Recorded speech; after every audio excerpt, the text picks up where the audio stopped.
días. Buenos días, presidenta. ¿Cómo están? Bien. Bien, muchas gracias. Bueno, hoy hay muchísima información. Vamos a empezar con la salud, con el doctor David Kersenovich, después Eduardo Clark, Zoe Robledo, Martí Batres y Alejandro Schwartz. Vamos a hablar de avances en el IMSS, el ISSSTE y el IMSS Bienestar, y también sobre el tema de el sarampión y la tosferina, ¿verdad? Información relevante para todas las familias. Bueno, después Arturo nos va a presentar qué es lo que hace la Comisión Nacional de Búsqueda, porque hablamos de esta comisión, pero probablemente quien nos escucha, quien nos ve, conoce poco de esta Comisión Nacional de Búsqueda, cuándo se formó y qué es lo que han venido realizando y cómo la vamos a fortalecer. Y después Miguel Elorza, que es del detector de mentiras, nos va a presentar, hoy no nos va a presentar el detector, sino que nos va a presentar la campaña que está en las redes sociales, de narcopresidenta, narcoexpresidente, etcétera, de dónde vienen las cuentas, cuántas cuentas son reales, cuántas cuentas son falsas, cuánto se han gastado en la campaña, porque todo esto se puede obtener muy fácilmente de un análisis de las redes sociales. Entonces vamos a empezar con salud, si les parece. Después de todo esto contestamos las preguntas. A las 10 de la mañana vamos a Pemex, hoy es 18 de marzo, aniversario de la expropiación petrolera, vamos a ir a Pemex a hacer esta conmemoración, este reconocimiento al general Lázaro Cárdenas. Adelante, secretario. Buenos días, presidenta. Buenos días a todos y todas. Vamos a presentar el panorama epidemiológico de sarampión y tosferina en el país. Me pasa la siguiente, por favor. El sarampión es una enfermedad febril que produce lesiones en la piel. Es uno de los virus que se disemina mucho más rápido, es altamente contagioso, pero es prevenible con la vacunación. Su transmisión empieza 4 días antes y 4 días después de que aparecen el exantema, la urticaria, y se transmite por gotitas suspendidas en el aire cuando una persona tose o estornuda, y tiene un periodo de incubación entre 7 y 21 días. Los síntomas es la aparición de las ronchas que empiezan en la cabeza, se distribuyen después al cuerpo, tienen fiebre, tienen conjuntivitis, congestión nasal y aparecen unas manchas en los labios, en la boca. Factores de riesgo para tener sarampión es no estar vacunado, las bajas coberturas de vacunación, viajar a países donde hay brotes, como por ejemplo actualmente en Estados Unidos, desnutrición o inmunocompromiso. Ese es el cuadro clínico de una persona que tiene sarampión. La siguiente, por favor. ¿Cuál es la situación actual en el país? En Chihuahua se han detectado 39 casos y en Oaxaca hemos detectado 4 casos. Todos ellos vinieron a partir de importación. Los casos de Chihuahua a través de Texas y el caso de Oaxaca, que después contaminó a otras 3 personas de alguien que había viajado a Lagos. En los casos de Chihuahua, el 100% de los casos no tienen antecedente vacunal, o sea, es gente que no se ha vacunado o que no se quiere vacunar. El 67% son hombres, 33% son mujeres, 56% de los casos están entre 5 y 9 años de edad. La siguiente, por favor. ¿Cuál es la recomendación que hacemos para evitar la diseminación de sarampión en el país? Estamos fortaleciendo el programa de vacunación a nivel nacional y les puedo comentar que se dispone con suficiente vacuna para cubrir todas las necesidades del país y por lo tanto la recomendación que haremos dentro de unos momentos es que se vacune las poblaciones en riesgo.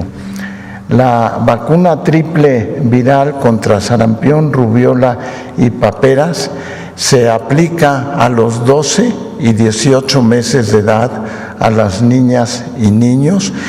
Anteriormente se aplicaba una sola dosis, ahora se recomienda la aplicación de 2 dosis de vacuna y por lo tanto aquella persona que nomás haya recibido, aquella niño que nomás haya recibido una dosis debe de recibir una dosis de refuerzo y si no lo recuerda se le recomienda que niñas y niños menores de 9 años de edad reciban una dosis de refuerzo.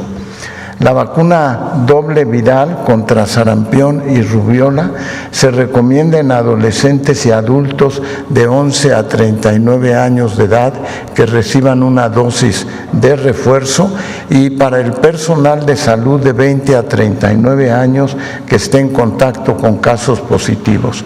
Personas de más de 40 años no requieren vacunarse contra el sarampión. La siguiente, por favor. La tosferina. La tosferina es una enfermedad aguda que afecta las vías respiratorias y esta es causada por una bacteria que está ahí descrita en la diapositiva, que es la Bordetella pertussis. Su transmisión se hace al toser o al estornudar y los síntomas más importantes son ataque de tos, principalmente en la noche, escurrimiento nasal, vómito, la aparición de dedos o labios morados, que nosotros le denominamos cianosis, y la presencia de dificultad para respirar, espasmos. Los niños son los más susceptibles con la tosferina porque al estar acostados y tener un ataque de tos pueden tener espasmo y dificultad respiratoria que los pone en peligro de fallecer. Los factores de riesgo son la edad, la inmunidad residual a la vacuna y el uso de antibióticos en la fase temprana. Cuando alguien empieza, no debe de recibir un antibiótico hasta que no se demuestra que tiene tosferina. La siguiente, por favor. El porcentaje que tenemos es bajo, es menos de 1%, y oscila entre a lo mucho a 1.2% en la población, de tal manera que el número de casos que se ha detectado es menos de 300 en donde se ha demostrado la presencia de la tosferina. La siguiente, por favor. ¿Qué se recomienda para la vacunación contra tosferina? Las niñas y niños deben de recibir la vacuna hexavalente, que es a los 2, 4, 6 meses y posteriormente reciben su siguiente dosis a los 18 meses.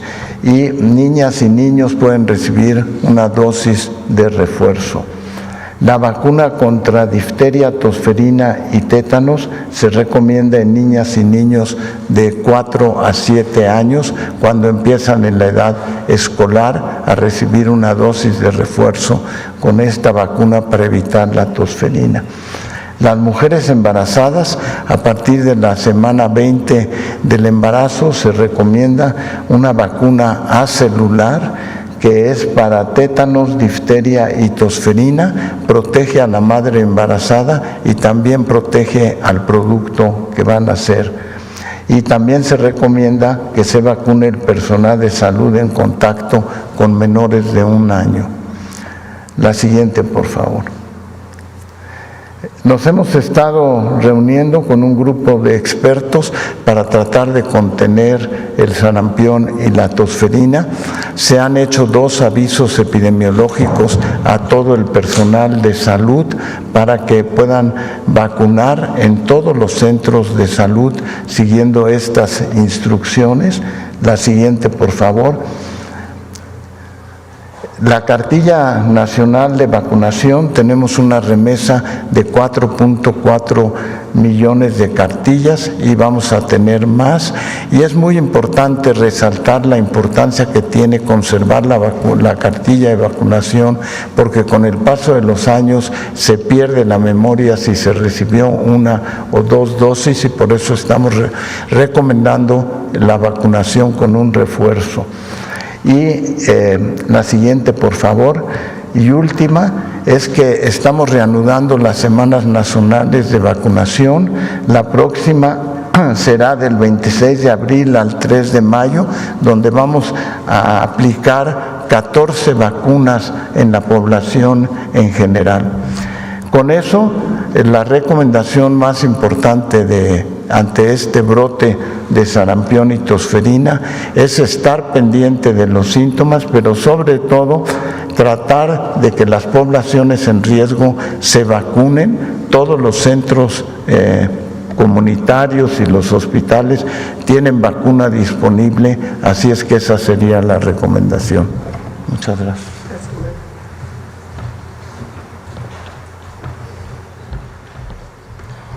Con su permiso, Presidenta, buenos días a todos. Les vamos a platicar cómo va el avance tanto de la compra y ya ahora sí del abasto y distribución de medicamentos e insumos para la salud del sector salud. Si me dan la siguiente, nada más para hacer un recuento, a la fecha se han adquirido 2.788 insumos para la salud, tipos de insumos para la salud que incluyen medicamentos, pruebas, reactivos, material de curación y otro tipo de dispositivos. Representan 4.7 mil millones de piezas que se han adquirido a un costo hasta ahora de 248 mil millones de pesos, que representan 30 mil millones de pesos de ahorro comparado a precios de referencia de años anteriores. Lo hemos hecho en 3 procesos, como ustedes saben: lo que se ha hecho en la licitación pública, lo que ha pasado a través de las mesas de negociación de fuente única y patente para los medicamentos de alto costo, así como las adjudicaciones a partir de las ofertas que se hicieron en la licitación, pero requirieron alguna corrección por parte del propio proveedor para ser declaradas solventes. Siguiente. ¿Qué es lo que ha pasado y cómo hemos venido desde estas adjudicaciones? Primero queremos compartirles cómo se consumen y usan insumos de la salud en todo el sector. Todo el sector en un mes normal gasta más o menos 215 millones de piezas de medicamentos, material de curación, reactivos, pruebas y otro tipo de dispositivos. El que más los usa es el IMSS, y luego tenemos instituciones como la Marina, los servicios de salud de Pemex, que gastan muchos menos insumos por su tamaño. Siguiente. A partir del 1 de marzo comenzamos a solicitar a los proveedores que fueron declarados como ganadores de las adjudicaciones y las licitaciones las piezas que requeríamos. ¿Por qué el 1 de marzo? Porque los contratos indicaban, para darles tiempo de producción, distribución, etcétera, que a partir del 1 de marzo el sector podía solicitar piezas. Entre enero y febrero estuvimos planeando exactamente qué requería el sector para, a partir de que inició el mes, se emitieron estas órdenes de suministro. En promedio estamos pidiendo en esta primera emisión, que va a ser de manera mensual, 1.5 meses de abasto, es decir, no solo lo que se consume en un mes, sino adicional para ir generando inventarios que puedan ser utilizados de manera más flexible en el tiempo. Esto que ven aquí es cuánto ha pedido cada una de las instituciones. El IMSS, que tenía cierto inventario más alto que el resto de las instituciones, pidió un poco más de un mes de abasto, 154 millones de piezas. En el IMSS Bienestar son 2 meses de abasto, en el ISSSTE también 2 meses de abasto, los Institutos Nacionales de Salud casi 3 meses de abasto, y Pemex, que apenas está iniciando con las solicitudes, ha pedido hasta ahora 1.5 millones de piezas, pero va a continuar pidiendo esta semana. Es decir, hemos solicitado 313 millones de piezas en esta primera orden de suministro que se hizo a los primeros proveedores. No significa que es la única. De manera recurrente continuamos avanzando en más órdenes de emisión, pero esta fue la primera que se ejecutó tan pronto comenzaron a surtir vigencia los contratos. Siguiente. ¿Y cómo se ve hoy? Bueno, al corte del día sábado estaremos haciendo un corte un poco más actualizado a partir de hoy, dado que fue puente para muchos de los proveedores y los compañeros que trabajan en los almacenes de las instituciones. Hasta ahora hemos recibido 74 millones de estas piezas. Este es el avance que tienen por institución. Lo que tenemos claro y lo que hemos visto con los proveedores es que entre este día 18, es decir, hoy, y las siguientes 2 semanas, podemos esperar la entrega ya en punto final de otras 239 millones de piezas. Y con eso esperamos, como hemos dicho desde hace algunos meses, comenzar a ver incrementos notables en todas las unidades médicas, en los hospitales, en las clínicas y en el resto de puntos del sector, donde la gente empiece a ver un mayor abasto y una mayor capacidad de dispensación de parte de los médicos y personal de la salud en general. Esto no termina aquí, esta es la primera orden de suministro, pero a partir ya de la apertura de los contratos estaremos pidiendo recurrentemente, de acuerdo a lo que cada unidad de atención y las áreas médicas determinen como lo necesario para continuar brindando los insumos que requieren las y los mexicanos. Sería ese el informe de cómo vamos en la distribución, Presidenta. Presidenta.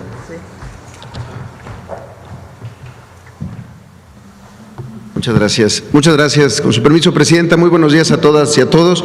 Como hemos estado informando aquí en la Conferencia del Pueblo, tenemos uno de los grandes retos, que es la contratación de médicas y médicos especialistas. Durante los años anteriores se empezó a formar más para que ya tuviéramos hoy la posibilidad de contratar más, una vez que concluyen su formación en las residencias médicas estos profesionales de la salud. La siguiente, concluimos ya nuestro proceso de reclutamiento.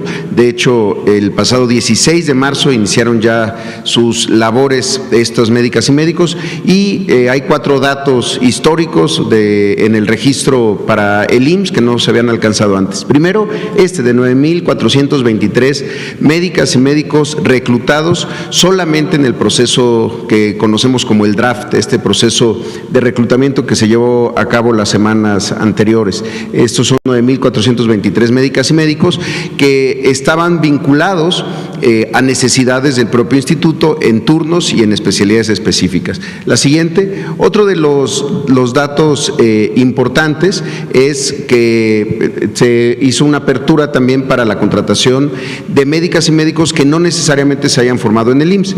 El 67% sí lo hizo, 6,313 médicas y médicos vienen de residencias propias del IMSS, es decir, el IMSS forma y después contrata, y también hubo 3,110 de otras instituciones, institutos nacionales, del ISSSTE, de otras instituciones que tienen formación, que fueron contratados. Y el otro dato también histórico es que en la contratación hubo más participación de mujeres que de hombres. Hubo 4,977 mujeres, es decir, el 53% de las nuevas médicas y médicos especialistas contratados en el IMSS son mujeres y 4,448 son hombres.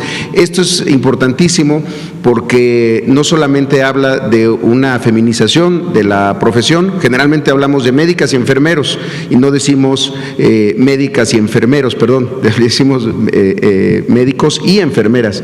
Ahora esto está cambiando y nos da muchísimo gusto. La siguiente, por favor.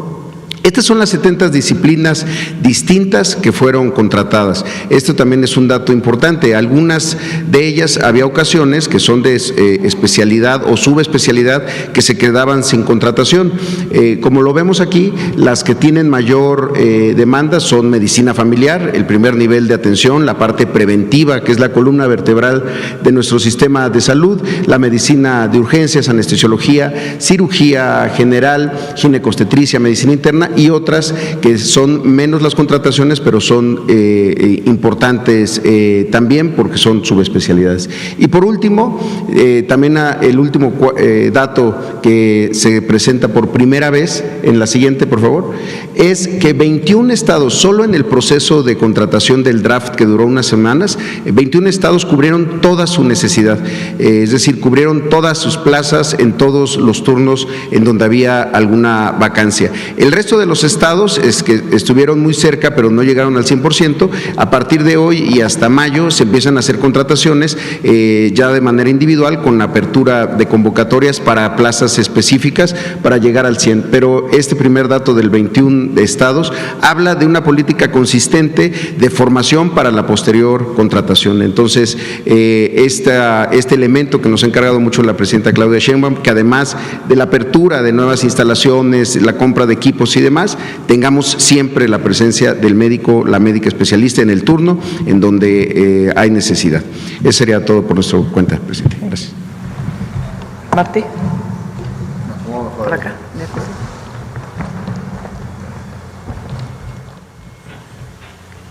Muchas gracias. Buenos días, presidenta. Buenos días, amigos de los medios de comunicación.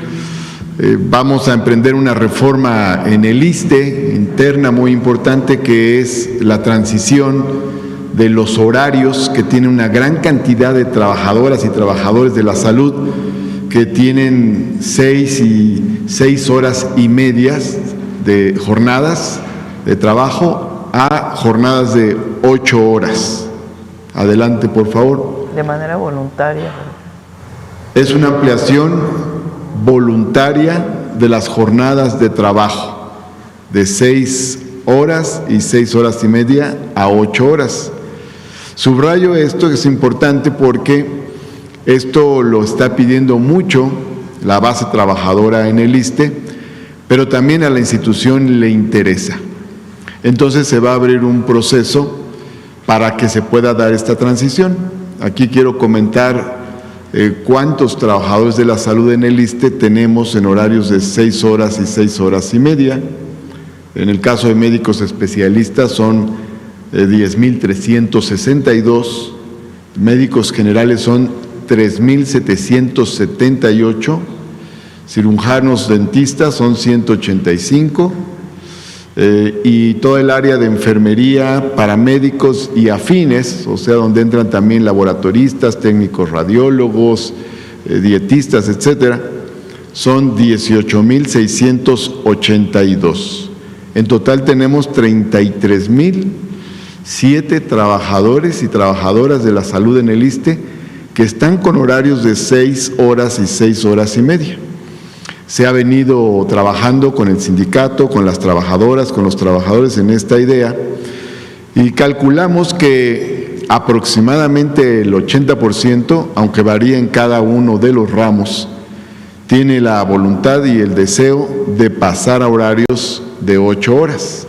En el caso de quienes no quieran pasar horarios de 8 horas, se les respetará su voluntad de seguir con horarios de 6 horas, porque algunos tienen 6 horas acá en el ISSSTE y trabajan en alguna otra institución.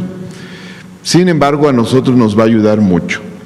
Calculamos que entonces más o menos 26,400 elementos que trabajan en las diversas áreas de la salud en el ISSSTE podrán incorporarse a horarios de 8 horas. Esto significará una inversión de aproximadamente 3,500 millones de pesos, con todo el apoyo de la Presidencia y de la Secretaría de Hacienda. Adelante, por favor. Esta transición de horarios de las 6 horas a las 8 horas en las jornadas de trabajo implicará varias ventajas. La primera es que aumenta el salario de las y los trabajadores de la salud en forma proporcional, y esto es un ajuste hacia arriba considerable. En segundo lugar, aumenta el número total de horas laboradas en la institución. Son miles de horas laboradas diarias adicionales. Por lo tanto, esto nos ayuda a disminuir tiempos de espera de la derechohabiencia y nos ayuda a aumentar el número de cirugías que son posibles de realizar, y mejora el servicio de salud en general. Entonces, esta modificación va a ser muy importante. El ISSSTE tiene desde hace años este tema de que la mitad de sus trabajadoras y trabajadores se encuentran en horarios de 6 horas y una parte de ellos de 6 horas y media. Gracias, presidenta. Bonito día. Importante decir que es voluntario, que fue a solicitud de los trabajadores. El ISSSTE es, comparado con el IMSS y el IMSS Bienestar, la única institución que tiene el horario de 6 horas. Entonces, muchos médicos, médicas, enfermeros, enfermeras o trabajadores de la salud han solicitado ampliar su horario a 8 horas, nada más que no había los recursos suficientes para poder aumentar sus ingresos y todas las prestaciones asociadas. Ahora ya hay, porque recuerden que para el ISSSTE pues viene del fideicomiso de la Corte, de los fideicomisos de la Corte, que ya están por resolverse los amparos, entonces de ahí va a venir este recurso. Entonces se reconoce el trabajo y la solicitud de los trabajadores de la salud y al mismo tiempo pues eso beneficia a todos los que somos derechohabientes del ISSSTE. Bueno, ¿quién sigue? Alejandro, ¿aquí o allá? Ok. Muy buenos días, Presidenta, señor Secretario, equipo del Gabinete de Salud.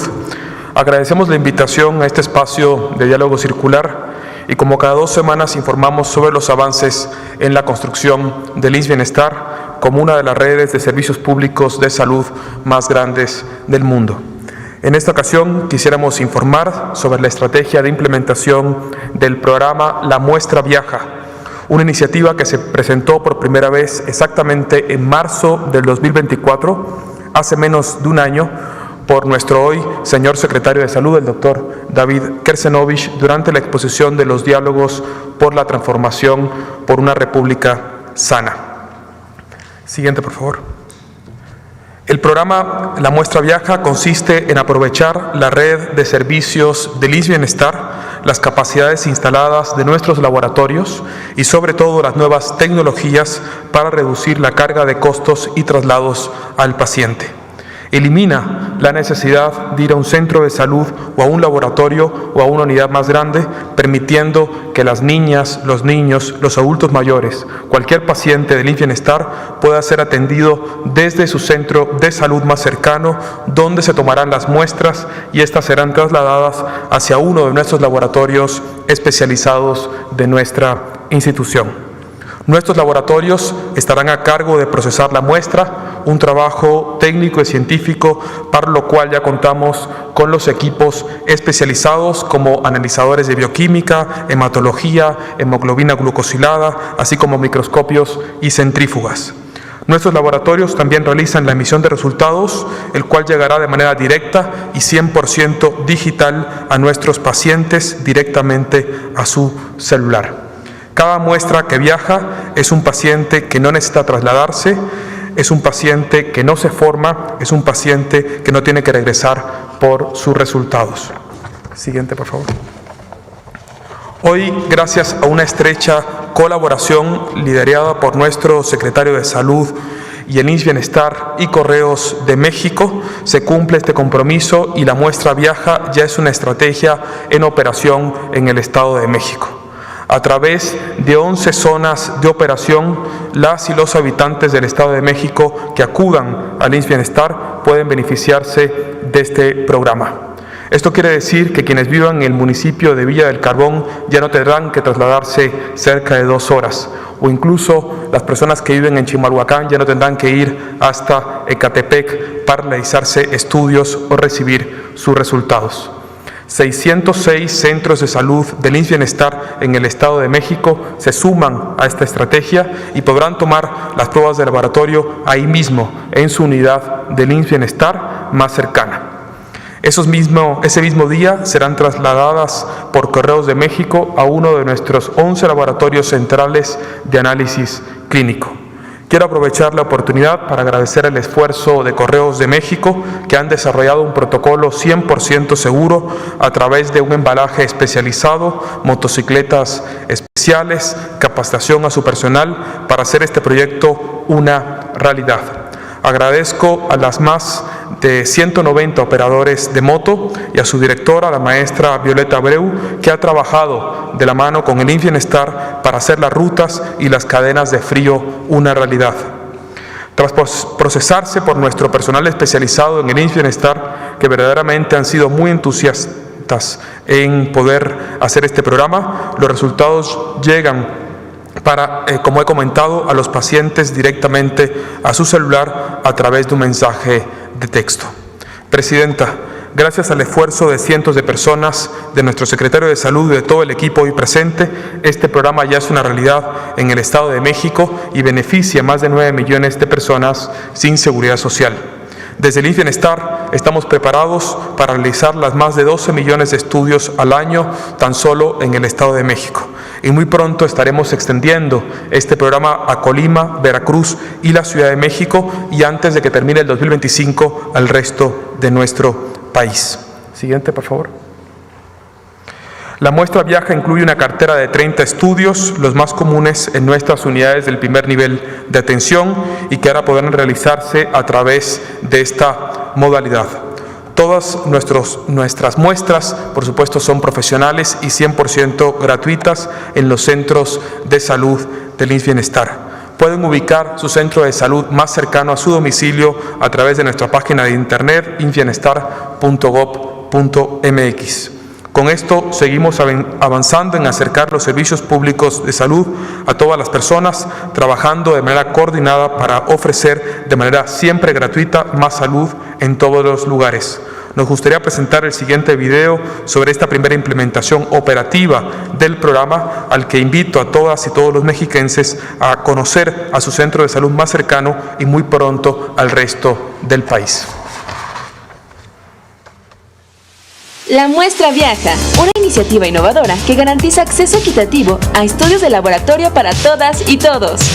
En el año 2000 me detectaron diabetes. De ese día para acá mi vida ha cambiado. Me mandan cada 3 meses a hacerme unos estudios a la curva. Estoy muy feliz porque aquí en mi centro de salud ya me voy a poder venir a hacer mis estudios.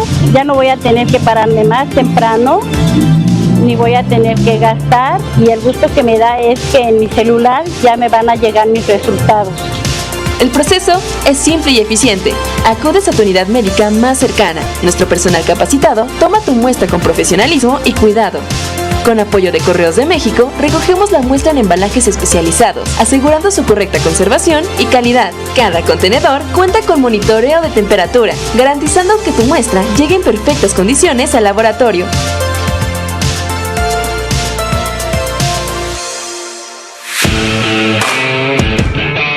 Las muestras viajan al laboratorio más cercano.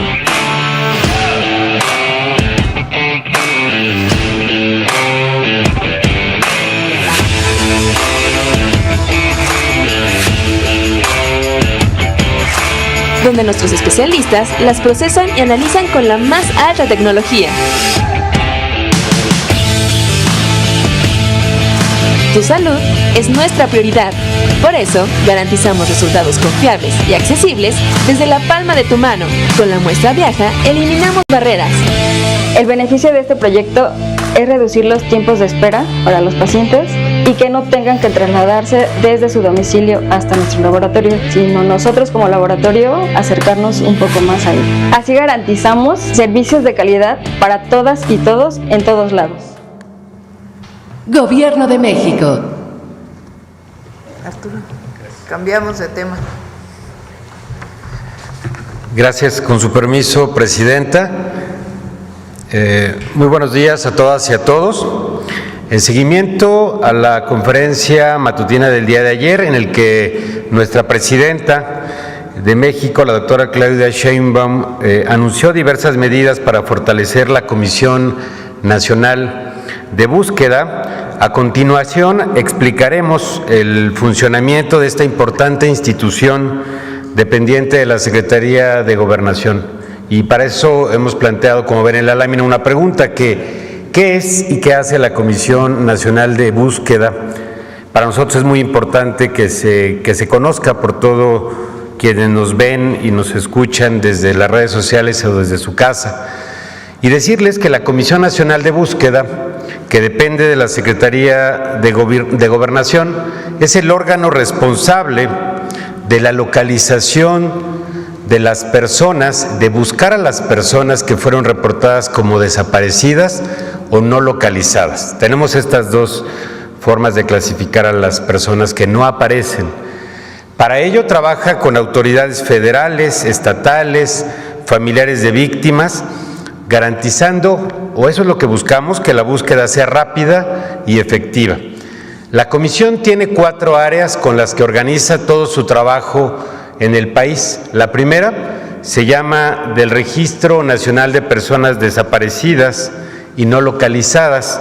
En esta se contiene el listado, el padrón, el sistema donde están todos los nombres, las fechas cuando se tiene esa información o el lugar de desaparición de las personas que no han sido localizadas. También tenemos una área de acciones de búsqueda que trabaja en campo. También tenemos un área del Centro Nacional de Identificación Humana, que es un área que se encarga de coordinar tareas con las Fiscalías General de la República y las Fiscalías locales en los procesos de identificación humana. Y también tenemos un área de vinculación y de políticas públicas responsable de establecer comunicación con los familiares de las víctimas. Adelante, por favor. Las principales funciones que tiene la Comisión Nacional de Búsqueda son, primero, llevar a cabo la búsqueda con autoridades locales y federales, y quizá esta es la más importante porque la prioridad siempre es encontrar a las personas desaparecidas. Para ello, revisa información en bases de datos de las distintas autoridades para tratar de localizar a las personas desaparecidas y no localizadas cuando éstas han realizado algún trámite posterior a la desaparición. También para tener algunos elementos como domicilios y otros indicios que nos permitan localizarlos. También hace análisis de contexto. ¿Qué es esto? Son estudios que explican las condiciones que existían en un lugar al momento y tiempo de la desaparición de una persona. También vamos a territorio a través de la Comisión Nacional de Búsqueda, es decir, a campo, con especialistas. Tenemos geólogos, antropólogos, arqueólogos, criminólogos, criminalistas, ingenieros geofísicos y geógrafos, por mencionar solamente algunas de las especialidades que tienen equipos técnicos para trabajar. Solo mencionaré algunos datos de los últimos 2 meses y pocos días de este año. Hemos llevado a cabo más de 1,100 acciones de búsqueda en campo y forenses durante los meses de enero, febrero y los primeros días de marzo. Y la Comisión Nacional nos reporta el hallazgo de 173 personas con vida y 134 hallazgos forenses.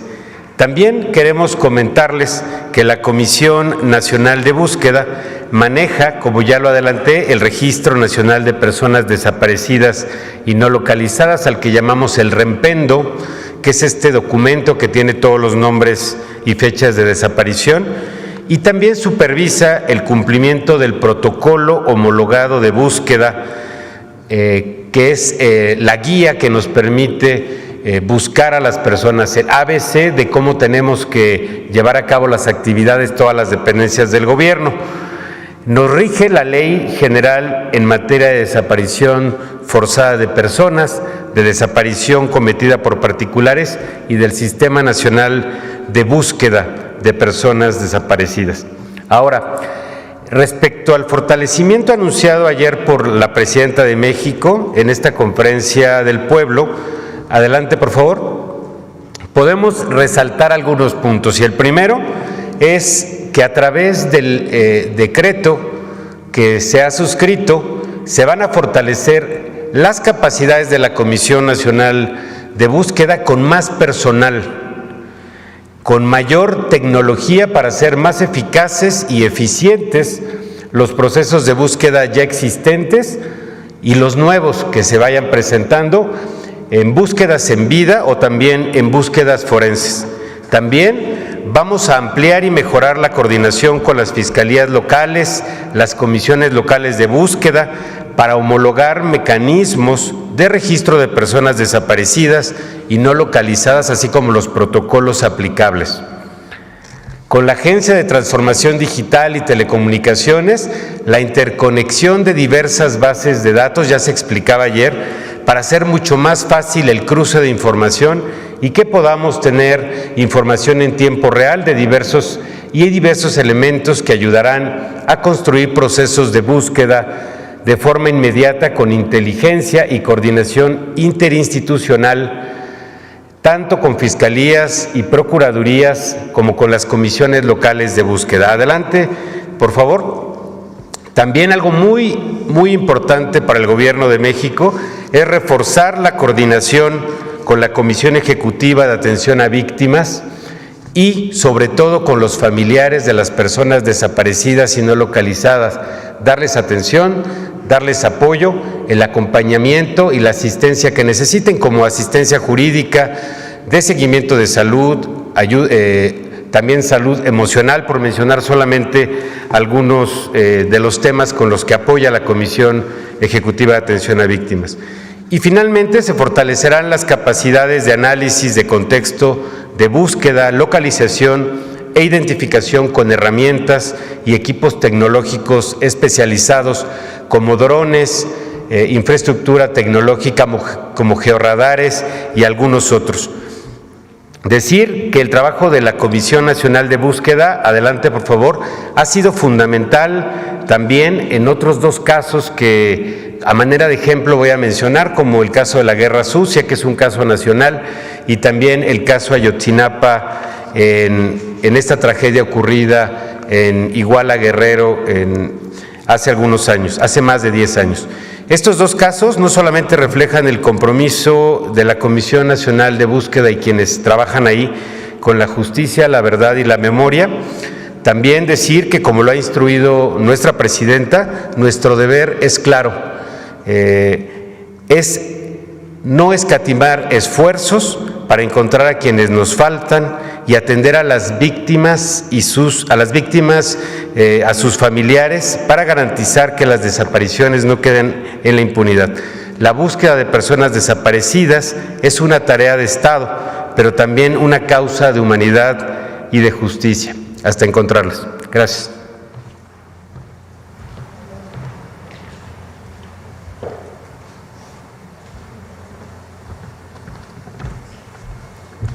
Con su permiso, Presidenta. Buenos días a todas y todos. Hoy vamos a mostrar cómo en redes sociales, principalmente en X, antes Twitter, el tema del caso Teuchitlán ha sido manipulado con el uso de bots para generar una narrativa que en primera instancia, hay que decirlo, no es orgánica y persigue intoxicar la conversación, a su vez atacar a la presidenta y a su gobierno, así como al presidente López Obrador. A la siguiente, por favor. En la conversación digital en X, alrededor del tema Teuchitlán, se detecta, como ya se adelantó, una alta participación de cuentas tipo bots de la oposición. Vamos a ver por qué están relacionadas justamente con la oposición. Fueron detectadas 87.866 cuentas bots que han intervenido generando 973.500 publicaciones como retweets, posteos y respuestas a tweets. 48.26%, es decir, poco más de 4.400 cuentas participantes utilizaron hashtag a favor de la candidata del PRIAN en 2024. Y aquí comenzamos justamente a ver la relación. 59.2%, alrededor de 54.500 cuentas participantes utilizaron los hashtags de ataque contra el entonces presidente López Obrador y ahora contra la presidenta Claudia Sheinbaum, y estas cuentas participaron durante la campaña presidencial. Quiere decir que ya tienen varios meses operando. Además de las cuentas artificiales, al ataque se suman cuentas de la oposición nacionales y extranjeras, y estas se hacen más evidentes. Resulta interesante mencionar que si bien estas cuentas son de personajes conocidos, se identifican con la definición de la literatura de los estudios del mundo digital con lo que el concepto de troles, es decir, aquellas cuentas cuya finalidad principal es reventar conversaciones o disminuir el nivel de los debates.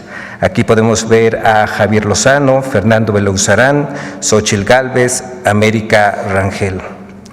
Además de las cuentas artificiales y estos políticos de oposición que en redes funcionan como troles, al ataque se suman cuentas de la oposición nacionales y extranjeros.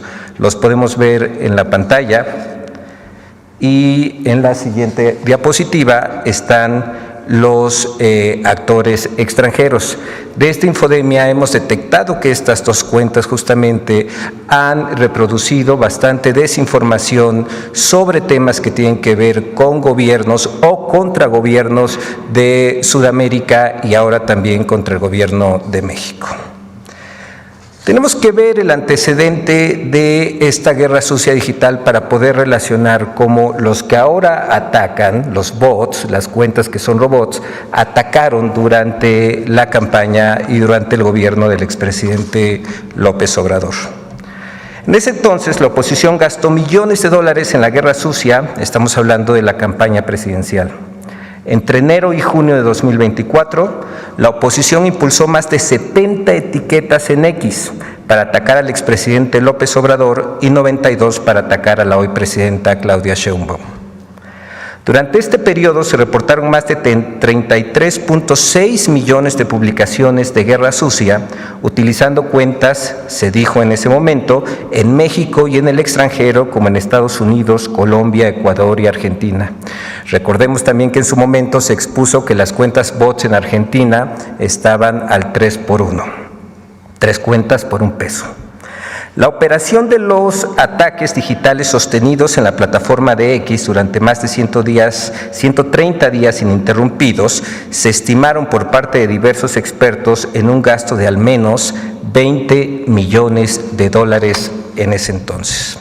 Esta cifra es muy importante, es mucho dinero gastado en una guerra sucia a través de redes sociales. Vamos a ver cómo la oposición ha intensificado la guerra sucia en estos últimos días. Entre el 12 y el 17 de marzo se detectó la activación de diversos hashtags, etiquetas, de ataque en contra del expresidente López Obrador, la presidenta Claudia Sheinbaum y el gobierno de México en la plataforma X.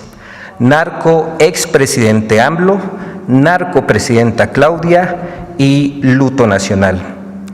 Estas etiquetas se mantuvieron en tendencia nacional de forma sostenida gracias a una alta intervención de cuentas robots, es decir, no es orgánica, se pagó por esto, generando decenas de miles de publicaciones. Dentro de las cuentas impulsoras, además de aquellas que son cuentas bots, se ha detectado la participación de personajes políticos de la oposición. Veamos cómo funcionó el hashtag narcopresidente AMLO. En este hashtag suman 235.569 publicaciones realizadas, y ojo por favor aquí en el dato, por 33.593 cuentas tipos bots.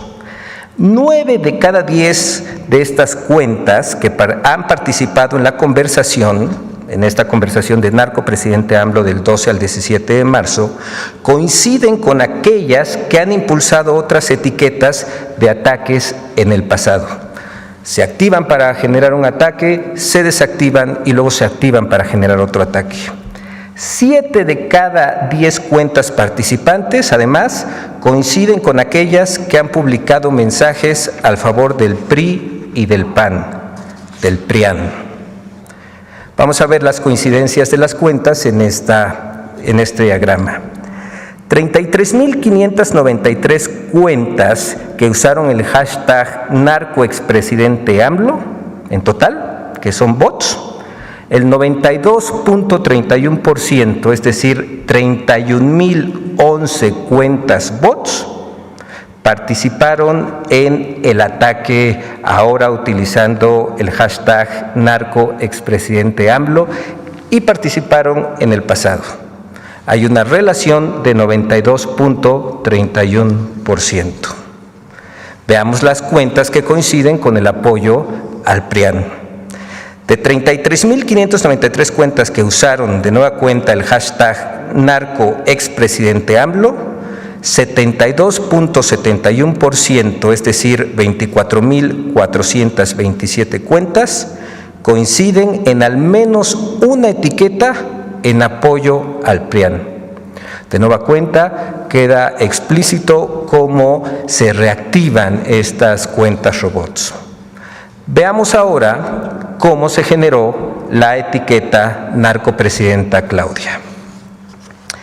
El hashtag narcopresidenta Claudia suma 127.461 publicaciones realizadas, ojo en este dato, por 25.774 cuentas tipo bots. 25.774 cuentas que no son personas, que no son usuarios de redes sociales, que son robots. 7 de cada 10 cuentas que han participado en la conversación coinciden con aquellas cuentas que han impulsado otras etiquetas de ataque en el pasado, sobre todo durante la campaña presidencial. 7 de cada 10 cuentas participantes coinciden con aquellas que han publicado mensajes a favor del PRIAN. Veamos aquí, son dos caminos. Por un lado, estas cuentas robots atacan en este caso, la presidenta, pero también apoyan al PRIAN. Veamos la coincidencia del ataque en el diagrama. De las 25.774 cuentas bots que utilizaron el hashtag narcopresidenta Claudia, el 71.3%, es decir, 18.377 cuentas, coinciden en al menos una etiqueta de erosión, como narcopresidente AMLO, narcocandidata, etc. Vamos a ver las coincidencias de cuentas en apoyo al PRIAN. De nueva cuenta, de las 25.774 cuentas bots que usaron el hashtag narcopresidenta Claudia, el 72.8%, es decir, 18.506 cuentas robots, coinciden en al menos una etiqueta de erosión. Estas cuentas promovieron etiquetas también a favor del PRIAN, como Xóchitl 2024, Xóchitl Gálvez presidenta, Xóchitl 24, etc. Veamos otro dato importante que muestra cómo no es orgánica esta conversación. El origen de las cuentas de ataque, el origen de estas cuentas robots. En cuanto al hashtag narcopresidente AMLO, 50.4% son cuentas en México, 28.7% son cuentas en Colombia, 12.7% son cuentas en España, 2.2% son cuentas en Estados Unidos y 6% son cuentas de otros países, hay incluso del continente africano. Desde ahí están las cuentas, las granjas de bots.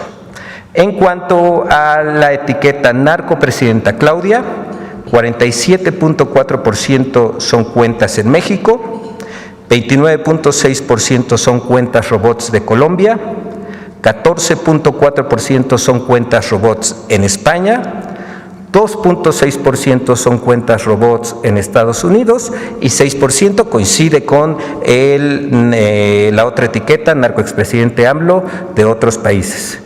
Veamos, por eso se colocó juntas estas dos gráficas, cómo coincide el origen de las cuentas robots que atacan utilizando el hashtag narcopresidente AMLO y narcopresidenta Claudia.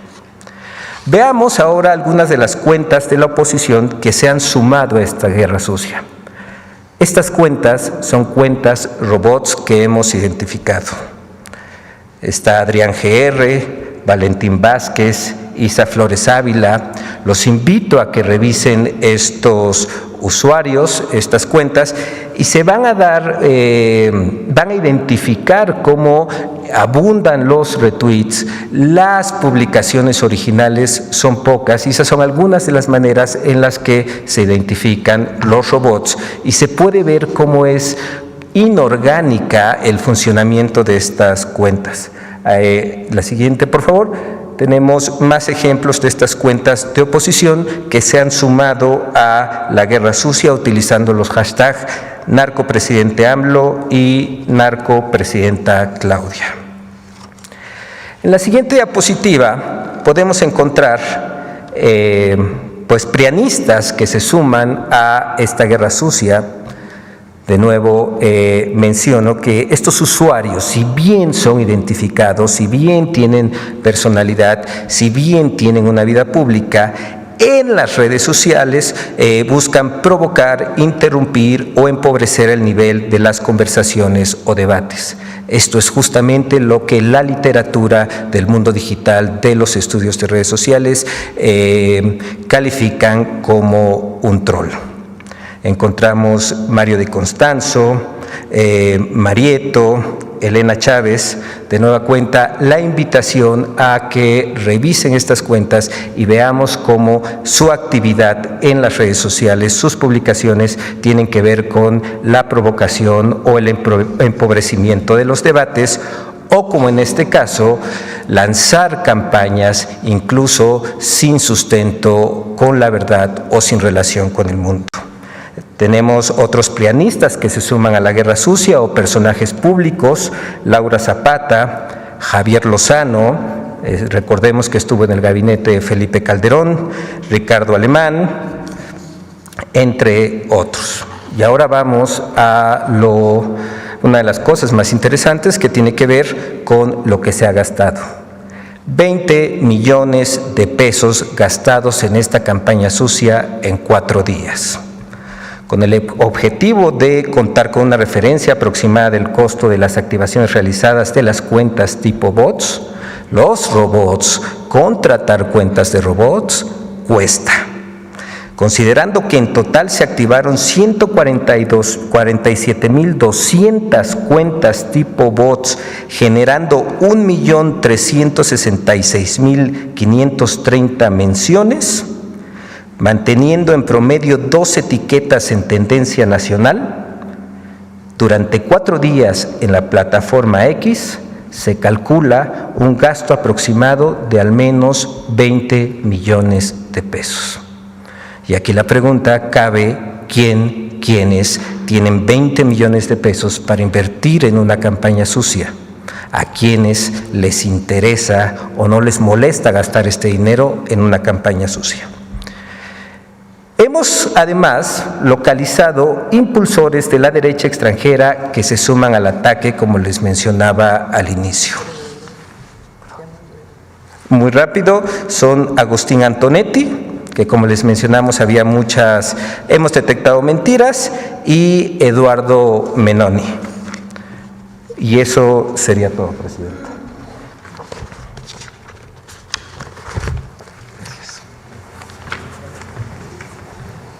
Pues ahí está. Muchas gracias, Miguel. Es una investigación muy profunda que se realizó en particular para este caso, pero que se realiza normalmente cuando hay estos hashtags que se impulsan, estas tendencias que se impulsan y que muestran pues que en realidad no son personas, sino sencillamente están armadas. Lo cierto es que no tienen mucho impacto. Ahí está la campaña electoral, donde mantuvieron por meses estas etiquetas, estas tendencias, y el resultado de la elección fue más de 30% que obtuvimos nosotros frente al segundo lugar. De todas maneras es muy importante denunciarlo, porque alguien está destinando recursos. ¿De dónde? 20 millones de pesos en 4 días para poder levantar una tendencia que es una tendencia falsa. Entonces, esta es una parte de lo que vamos a presentar y vamos a seguir presentando estos temas. Bueno, adelante ahora sí, mucha información. Vamos, ¿quién nos quedó ayer? Acá. Gracias, buenos días, presidente. Citlali Guerrero, de Bajo Palabra. Preguntarle al secretario de Salud, ya mencionó que la jornada de vacunación se va a hacer en los centros de salud. Preguntarle si también tienen pensado poner puestos de salud en espacios públicos, en escuela, o como se hacía antes, hacer esta campaña de vacunación casa por casa. Sí, se han puesto centros especiales en los casos donde se han detectado brotes de sarampión, y entonces ahí se han puesto en cabezas municipales puestos de vacunación. También se está viendo la posibilidad de implementar puestos de vacunación en otras áreas, pero en este momento están donde han ocurrido brotes y en las cabezas municipales, además de los centros comunitarios.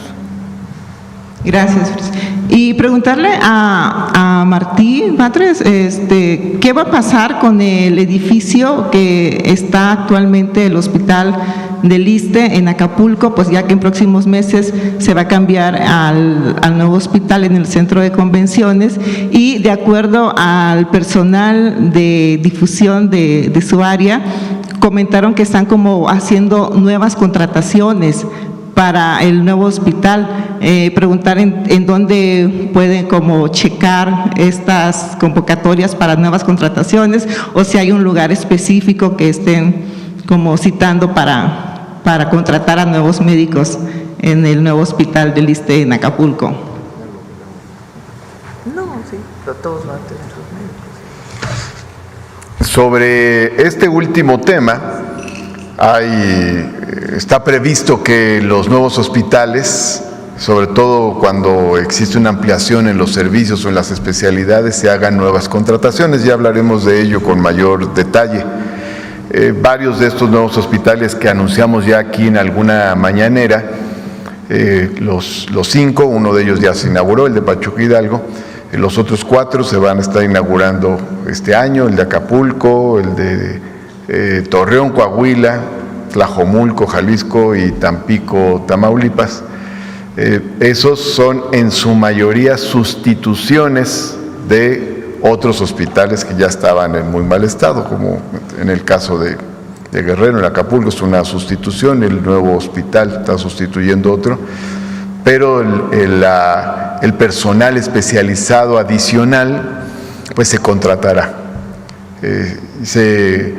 Ya hablaremos sobre esta convocatoria más amplia, pero se está trabajando en eso. Y también vamos a ver qué sucede con los inmuebles. Los inmuebles pueden tener, digamos, un estado diferente. Algunos podrían seguir usándose, otros no, pero lo vamos a ver en cada caso y ya lo informaremos.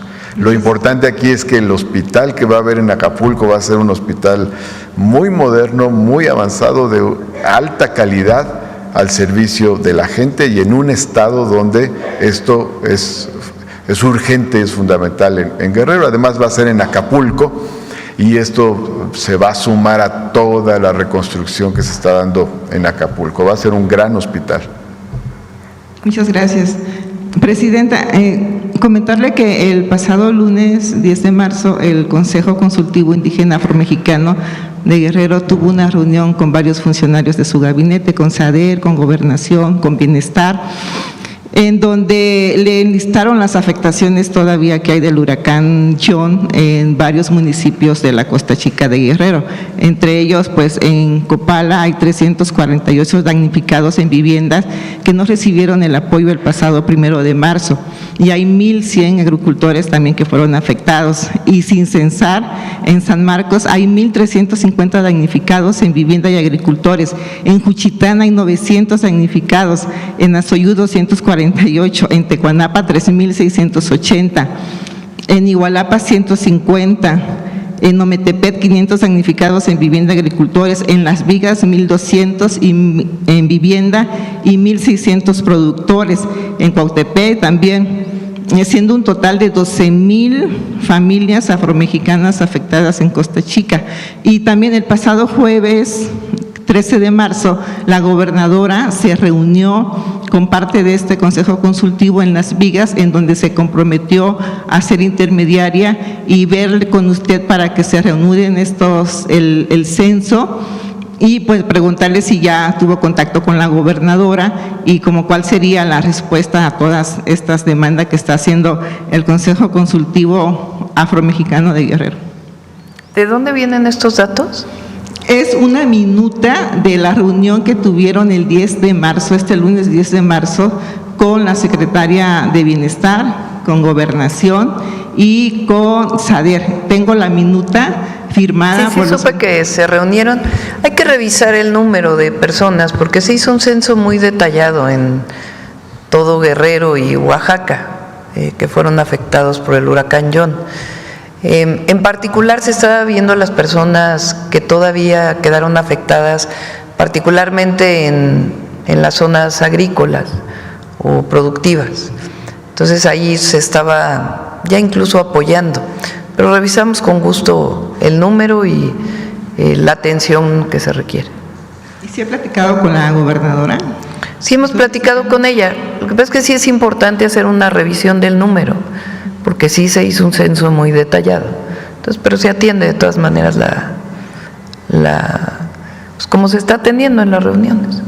Gracias, Presidenta. Y bueno, hay también pobladores de comunidades de los municipios de Coajinicuilapa y Huehuetán, también de Costa Chica de Guerrero, mediante una carta que hicieron llegar a este medio, solicitan su apoyo e intervención para liberación de sus pagos correspondientes a las afectaciones ocasionadas en árboles, corrales, cercas y tierras derivadas de la ampliación de la carretera Costa Chica que concluyó el año pasado con el entonces presidente Andrés Manuel López Obrador, quien se comprometió a pagarles pues por los derechos de vías con un monto de 150 millones de pesos. Habría que revisar cuántos realmente son, ¿no? Sí, porque sí hubo pago en su momento a las personas.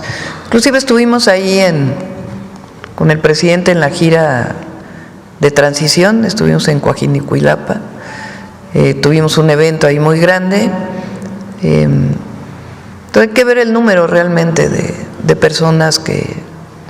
Hay una carta que le hicieron llegar, si igual no sé si habría… Sí, pero hay que revisar el número, porque sí hubo indemnización. Entonces hay que revisar el número de personas y las personas que en todo caso no fueron resarcidas. Recuerden, para este caso siempre se tiene que demostrar la propiedad del predio, es una norma. Si no eres propietario del predio, pues difícilmente puede haber pago por derecho de vía, ¿no?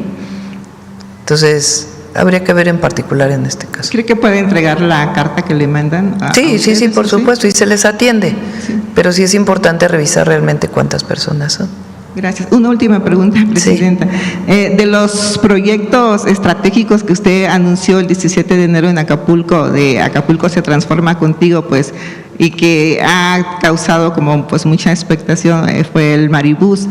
Ya que usted comentó que la Marina iba a hacer el proyecto, no preguntarle pues, si ya está el proyecto, a cuánto ascendería el monto y si esta inversión de Maribús entraría en el monto de los 8,000 millones de pesos que usted había anunciado de recuperación para Acapulco y si el proyecto tiene considerado incluir a los lancheros, como en su momento lo presentó el exgobernador Ángel Aguirre Rivero, ¿no? Que iba a darle como también trabajo a los lancheros con este proyecto del Maribús.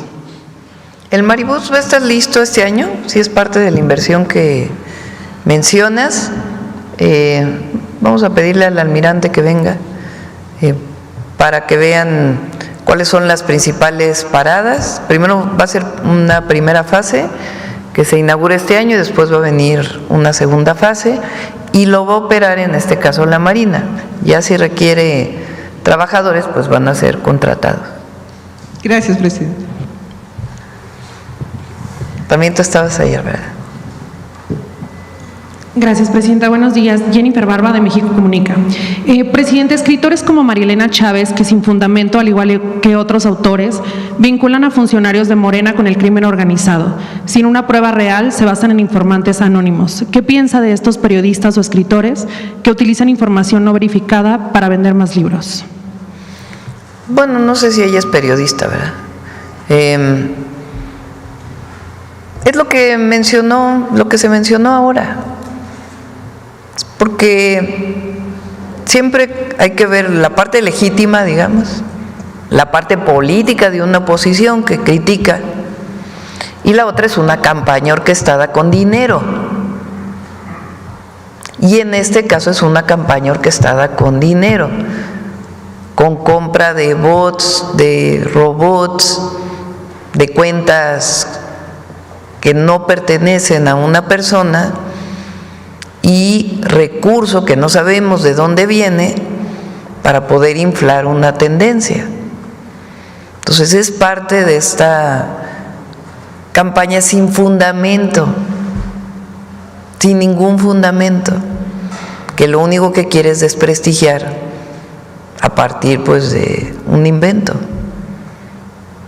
Entonces, narcopresidente lo usaron este hashtag en la campaña, no sirvió de nada. Ahora ya es que narcoexpresidente y ahora narcopresidenta. ¿Qué fundamento tienen? No lo van a encontrar nunca, con excepción de los libros de ciencia ficción de otra periodista, que no tiene tampoco fundamento. Entonces es importante que la ciudadanía, que los que nos escuchan sepan, la cuenta de X es, creo que en México cuenta de X tienen menos del 20% de la población. Y si tienen cuenta no necesariamente la utilizan. Entonces es un sector muy pequeñito.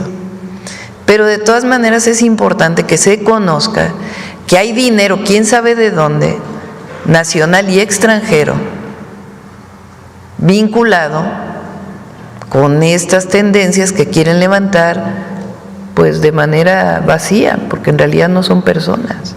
Y claro, hay personajes que no tienen mucha autoridad moral y que se dedican a ser parte pues de esta campaña, ¿verdad? Gracias, presidenta. Distinto, hay que decir, a que la oposición criticara con fundamento. Eso es otra cosa. En México hay debate, hay democracia y se puede discutir. El problema es cuando organizas una campaña con dinero para desprestigiar sin ningún fundamento. Eso no estamos de acuerdo y hay que denunciarlo. Gracias. Presidenta, ¿qué opina de que el presidente municipal de Tijuana, Ismael Burgueño, retomó la iniciativa que usted implementó en su gobierno en la Ciudad de México del Sendero Seguro, para la cual invertirá 100 millones de pesos con el fin de atender un tema similar al de su propuesta en la ciudad fronteriza para que los habitantes lleguen seguros a su destino? Qué bueno. En la reunión que tuvimos con presidentes y presidentas municipales hace pues ya un tiempo, hablamos ahí de una parte del destino del Fondo para Infraestructura Social que se va a entregar directamente a las comunidades indígenas y afrodescendientes o afromexicanas.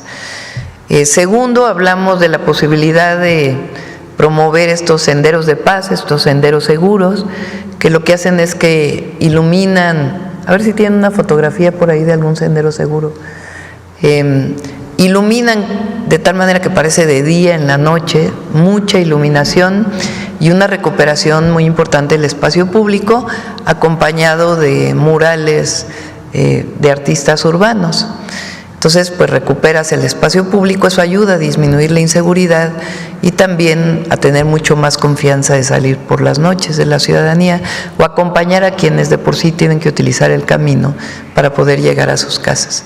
Entonces, una muy buena iniciativa, la hizo Clara Brugada en Iztapalapa, la hicimos nosotros en la ciudad, la hicieron varios alcaldes en la Ciudad de México y ahora pues está llegando a otros lugares de la República, que es muy bueno. Muchas gracias. Presidenta, por último, ¿qué opina sobre el video de los 238 venezolanos pertenecientes al Tren de Aragua que fueron enviados a El Salvador a la megaprisión de Bukelele? ¿Cree que esto le pueda pasar a los ciudadanos mexicanos? ¿Qué pasaría si el presidente Trump decide mandarlos a estas cárceles? Y si pasa, ¿qué acciones tomaría el gobierno mexicano? Bueno, les informo que en cuanto el gobierno del presidente Trump informó que iba a llevar personas que ellos no solamente no tienen documentos, sino consideraban que habían tenido algún delito, a Guantánamo, nosotros hicimos una nota diplomática ese mismo día. Lo envió el canciller a la Embajada de Estados Unidos. Normalmente esas notas son privadas, pero vale la pena decirlo ahora, para decir que ningún mexicano debía ser enviado a ningún otro lugar más que a México. Ellos contestaron la nota diplomática diciendo que en la medida que México aceptaba a las personas repatriadas, regresarían a México. Entonces tenemos la certeza de que cualquier persona en Estados Unidos que sea deportada, repatriada a nuestro país, de acuerdo con el gobierno de Estados Unidos y a la solicitud que hicimos, llegará siempre a México. Muchas gracias, presidente. Gracias. ¿Quién más estaba ayer? ¿Tú? Gracias, presidenta. Esteban Durán, Vanguardia, Veracruz. Presidenta, un tema de estudiantes allá en Coatzacoalcos, Veracruz, quienes demandan que se rehabilite y se reestructure la Universidad Bienestar, porque en su construcción tiraron una caseta que servía para refugiarse del sol y la lluvia. Eso es lo que están pidiendo. Igualmente demandan que el sistema de drenaje se rehabilite, pues en su construcción igualmente la destrozaron y no ha estado funcionando bien. Demandan la construcción de las banquetas y guarniciones porque tienen que bajar al arroyo para que ellos puedan… ¿En dónde es la? En Coatzacoalcos, Veracruz, en la Universidad del Bienestar. Desde el 2021 ya está funcionando, pero esta tiene muchas fallas, tiene muchos defectos y piden, bueno, que también demandan la instalación de luz, sobre todo en el área de afuera, porque esto se ha prestado a muchos asaltos a los estudiantes, a los maestros. Esa es la petición de los estudiantes de allá de Coatzacoalcos, Universidad de Bienestar. Sí, presidenta, gracias. Y en otro tema sobre el ISSSTE, ¿qué pasó con las tiendas estas que ayudaban mucho a la economía de la familia? Sobre todo había una en Poza Rica y en otros municipios de Veracruz. Están haciendo muy buen trabajo ahí, Martí. Sí, igualmente también la que había en la Narvarte, una tienda muy grande del ISSSTE con muy buenas ofertas. Señalan que esa desde hace mucho se cerró, inclusive se tenía el rumor de que se había vendido el terreno, pero que no se podía hacer porque este era un terreno cedido en el gobierno de Carlos Salinas de Gortari. Sin embargo, pues no había escrituras. ¿Qué es lo que está pasando sobre estas tiendas? Bueno, como ustedes saben, las tiendas de Super-ISSSTE son una de las 22 prestaciones sociales que tiene el ISSSTE a su cargo. Es una prestación muy importante. Estas tiendas de Super-ISSSTE son para derechohabientes y también para no derechohabientes, para las comunidades que están en las zonas donde se encuentran estas tiendas. Se está haciendo un trabajo muy bueno. Ahí tenemos como directora a Dunia Ludlow, que está al frente de las tiendas de Super-ISSSTE. Y quiero comentar que en el lapso de 5 meses, las ventas de Super-ISSSTE se elevaron en un 61%. De hecho, ya en el primer mes que estuvimos al frente del ISSSTE, me reportaba el equipo de compañeros de Super-ISSSTE que había aumentado en un 12% las ventas y el siguiente mes siguieron aumentando, no han dejado de aumentar. Tenemos una tienda en Nayarit que aumentó sus ventas en un 300%. Una parte de todo ello se debe a que se han incorporado nuevos elementos. Por ejemplo, en todas las tiendas se están vendiendo los libros del Fondo de Cultura Económica. Hicimos un convenio ahí con Paco Ignacio Taibo. Se incorporaron también, o se reincorporaron, los productos perecederos. Ya no se vendían frutas ni verduras y ahora hay frutas y verduras y tenemos jornadas especiales los lunes con productores que directamente llevan del campo a las tiendas de Super-ISSSTE estos productos, y en próximos días se van a incorporar cárnicos también. Y hay otros productos de productores mexicanos. Estamos buscando mucho productores mexicanos, sobre todo en la actual coyuntura, a cooperativistas o empresas privadas y empresas públicas que lleven sus productos a Super-ISSSTE. Ahora bien, no existe un presupuesto especial para ensanchar todavía ampliamente. Lo que estamos haciendo es levantar lo que tenemos, es el primer paso, y es la instrucción de la presidenta. Pero hay un par de casos donde las tiendas no se habían cerrado, teníamos a los trabajadores, teníamos el abasto, teníamos las instalaciones que no se habían enajenado y se reabrieron las tiendas de Coruña y de peluqueros aquí en la Ciudad de México. Y de todas maneras, bueno, vamos a seguir viendo todas las tiendas que se puedan levantar, que tengan las condiciones para echarlas adelante. En otros casos, esto ya no se puede hacer porque hay situaciones donde el terreno se enajenó ya desde antes de que empezara la administración, pero tuvimos un acuerdo muy importante en la Junta Directiva del ISSSTE a finales del año pasado para concluir los procesos de enajenación, así es de que ya no se va a vender ninguna tienda, ningún espacio de Superiste, sino que se va a buscar que ahí donde estén las condiciones dadas se va a impulsar esta importante prestación social. Sí, gracias. Otra pregunta, secretario, sobre la demanda que hay de derechohabientes del Hospital de Gineco-Obstetricia, el edificio que ya está abandonado desde hace años, ahí en Tlatelolco, sobre Manuel González. ¿Se rehabilitará este edificio o ya quedará así?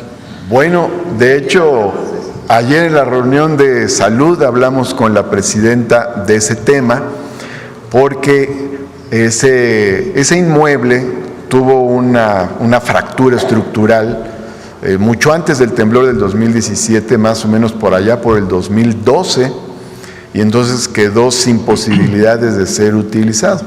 El personal médico en su gran mayoría se reincorporó a hospitales que están cercanos, como el 1 de octubre y otros, y sin embargo, pues ahí está el inmueble, no se está usando, y queremos hacer un acuerdo con el IMSS para hacer ahí un conjunto IMSS-ISSSTE y poder tener ahí un conjunto de salud importante. Vamos a trabajar, explorar qué podemos realizar en este sentido para que ese espacio no esté ahí desaprovechado y abandonado, y en nuevas condiciones, porque ya no es igual, ya hay otras condiciones, se puede hacer también una unidad médica de salud adaptada a los nuevos tiempos de parte del ISSSTE. Gracias. En cuanto al del Seguro Social, Presidenta, el Hospital del Zaragoza, la Clínica 25, ¿ese cuándo ya se entregará en forma?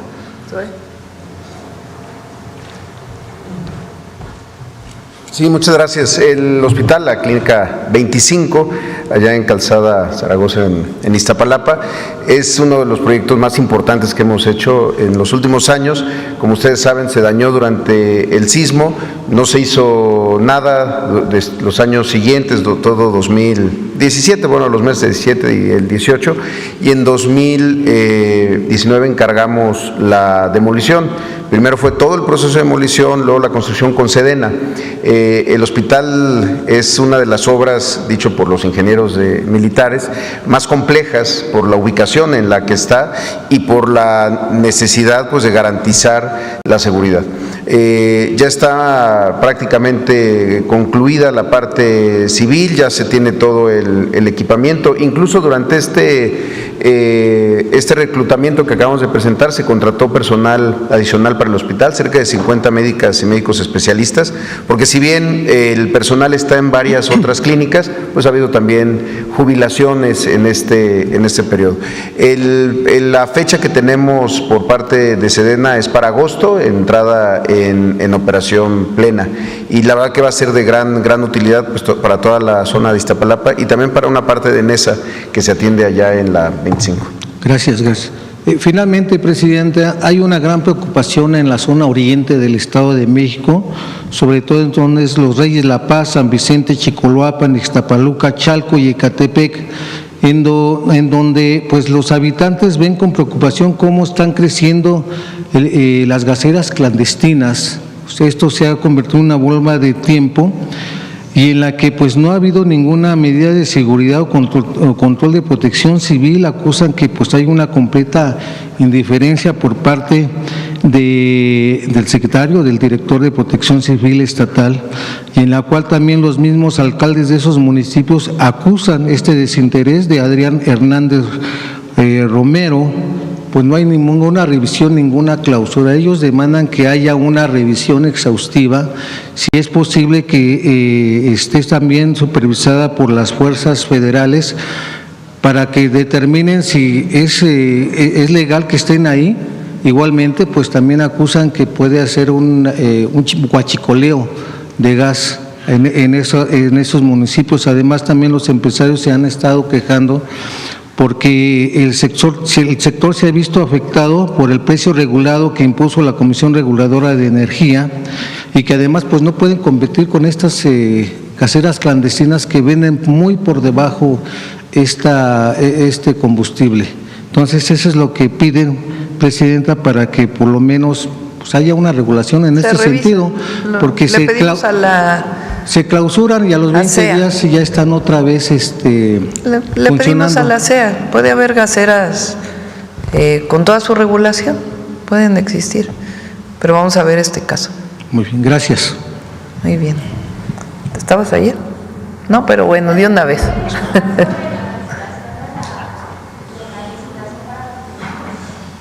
¿Perdón? Secretario Clark, ¿nos puede informar sobre la cancelación de la licitación de los medicamentos? Sí. No vino Raquel, ¿verdad? ¿Quieres informar? Ahorita vamos a la pregunta y ahorita informo. ¿Qué tal, Presidenta? Muy buenos días. Juan Fierro, de tiempo.com.mx y Puente Libre MX de Ciudad Juárez. La primera pregunta es acerca de las redes sociales que son utilizadas de manera pues ya generalizada por la delincuencia. En este caso no contempla ya una regulación dentro de la presente sesión ordinaria del Congreso, pues que permita, en este caso, poner de alguna manera más estricta una regulación a las empresas, Facebook, Twitter, X, que pues permita de alguna otra manera poner freno a la utilización de las redes sociales por parte del crimen. Y pues bueno, ¿cuál en este caso sería la responsabilidad de estas empresas que finalmente dejan que esté sucediendo esto en sus comunidades? Siempre es complejo regular un medio de comunicación, una red social. Pero en efecto, pues sobre todo la investigación que tiene que realizarse a partir de un mal uso vinculado con la delincuencia. Vamos a revisarlo, a ver si es factible o no es factible. Repito, siempre el problema pues es vinculado con el tema de la censura, pero en efecto es un buen tema para debatir y lo revisamos. Gracias, Presidenta. La tendencia, bueno, en otro tema, la tendencia económica del mundo por la aplicación de aranceles en Estados Unidos lleva una posible recesión, o al menos eso es lo que ya se ha anunciado de alguna otra manera por algunos economistas. En el caso de México, ya se plantea por parte de la Organización para la Cooperación y Desarrollo Económico, la OCDE, una posible reducción del 1.3% para el 2025 en México. ¿Qué panorama tienen ustedes frente a esta guerra comercial que se está viviendo en estos momentos en Estados Unidos y la Unión Europea y Asia? ¿Y qué estrategias extraordinarias, Presidenta, ya contemplan para evitar la reducción del PIB frente a este escenario? Y si, en este caso, dentro de estas medidas, la deuda es una posible salida frente a una posible recesión. Tenemos un plan que se llama el Plan México y estamos trabajando muy intensamente en él. Yo me reúno una vez a la semana para ver los avances. Hay una mesa de trabajo de diversas secretarías para poder agilizar cualquier trámite parado relacionado con alguna inversión. Está el objetivo de dejar de importar y producir en México a partir de distintos apoyos. Y por otro lado, pues hay que esperar al 2 de abril, ¿verdad? A ver cómo viene para México. Hay mucha comunicación entre el secretario Ebrard y el secretario Lutnick de Comercio de los Estados Unidos, entre la Secretaría de Hacienda y la Secretaría del Tesoro. Se está trabajando de manera importante, aunque hay que esperar pues a la decisión que venga por parte del gobierno de Estados Unidos. Y no pensamos, cuando fue la crisis de la pandemia, muchos países se endeudaron. La crisis económica derivada de la pandemia del COVID-19 o la caída del Producto Interno Bruto derivada del COVID-19, muchísimos países optaron por la deuda y todavía están viviendo las consecuencias de esa decisión que tomaron. Aquí el presidente López Obrador decidió no endeudarse, decidió disminuir todavía el gasto y con esos ahorros impulsar la economía desde abajo. Y ese es el proyecto que nosotros tenemos, además de fortalecer las inversiones en nuestro país. Entonces hay que esperar. No ayuda pues que estos organismos digan es que preveemos que a lo mejor es posible que haya una recesión. A lo mejor deberían decir, bueno, sugerimos que se haga esto y esto y esto y esto, sería mejor que solamente pues estar con estas noticias que todavía no sabemos realmente. Obviamente leemos siempre la situación internacional derivada en efecto de la puesta de aranceles por parte del gobierno de Estados Unidos y otros temas también internacionales. Y por último, Presidenta, el día de ayer se da a conocer por parte del gobierno de los Estados Unidos que desplegó un destructor en el Golfo de México. En este caso, ¿cómo toma el gobierno mexicano esta acción de colocar pues este tipo de barco de guerra en lo que viene siendo el Golfo de México? Y si considera que México representa ese peligro o ese nivel de peligro frente a un barco de esa magnitud. Bueno, ellos están en su territorio y en aguas internacionales. Nos lo hicieron saber antes de que saliera la noticia y saliera el barco, pero no están en territorio nacional. Están en su territorio y en aguas internacionales bajo las normas internacionales de navegación. Entonces, pues ellos tienen esa facultad de hacerlo en esa situación. Mal sería que no nos hubieran informado o que llegaran a aguas nacionales, eso sí, pues no debe ser, ¿verdad?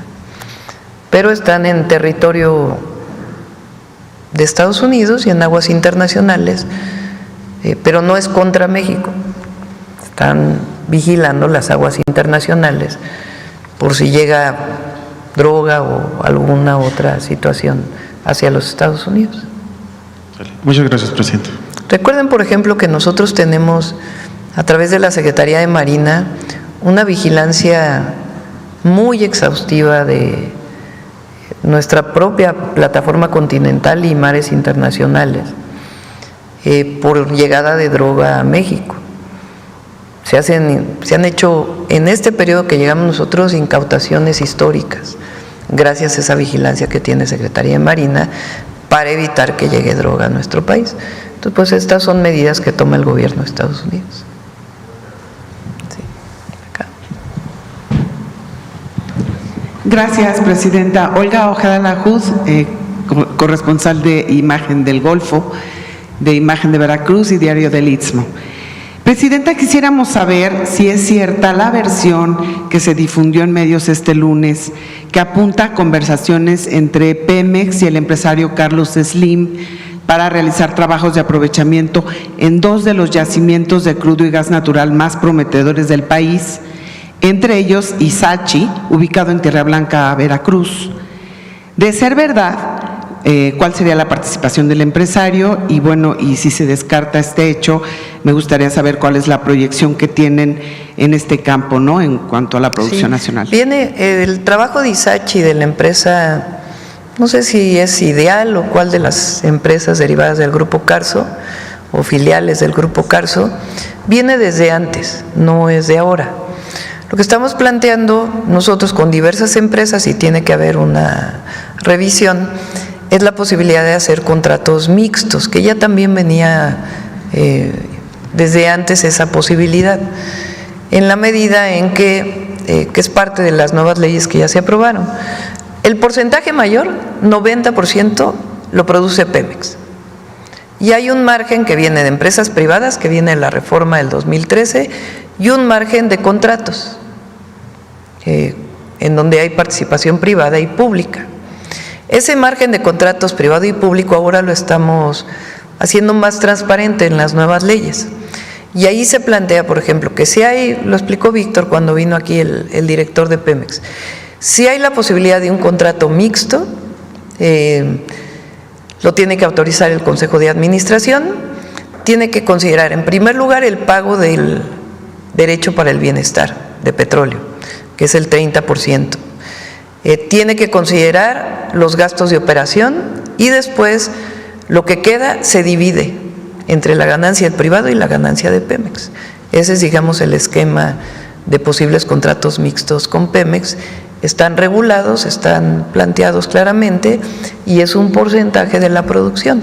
Entonces, en este caso sí se está viendo con las empresas del Grupo Slim, pero no tiene nada de malo, no hay nada que ocultar y se está revisando en el marco también de las nuevas leyes. Ah, perfecto. Sí. Solo queríamos confirmar. Y muchos de ellos vienen también de Isachi, por ejemplo, ya participaba sus empresas en la explotación del petróleo. Sí.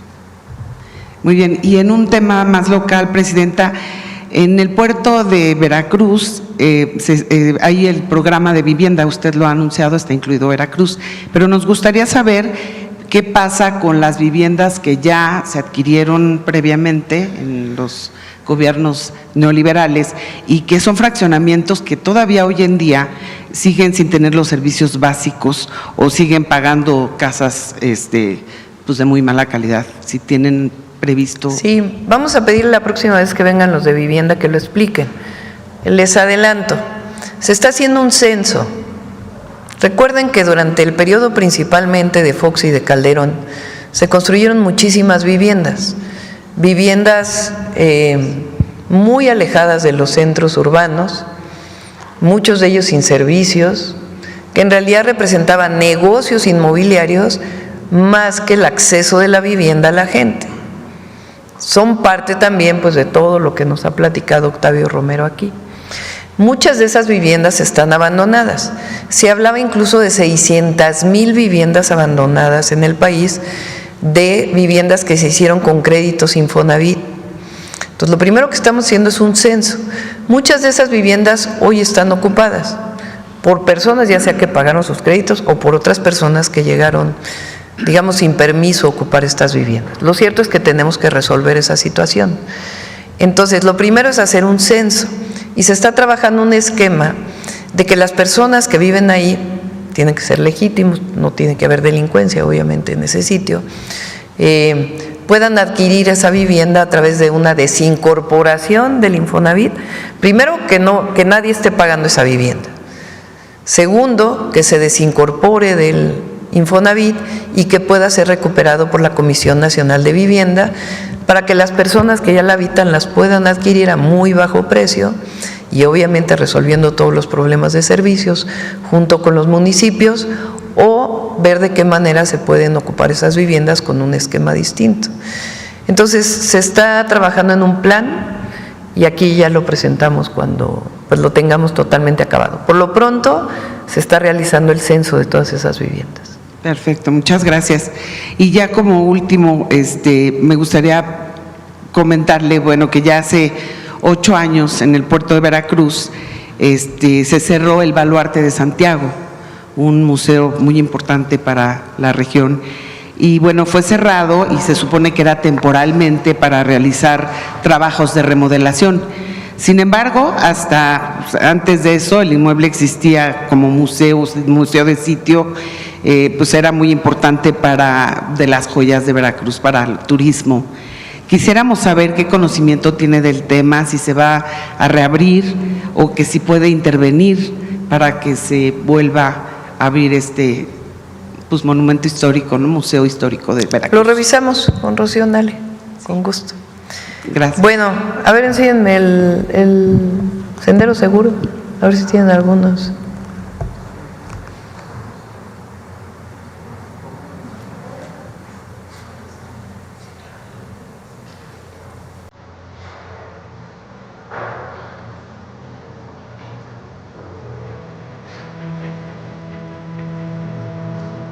Le llamamos Camina Libre, Camina Segura para mujeres.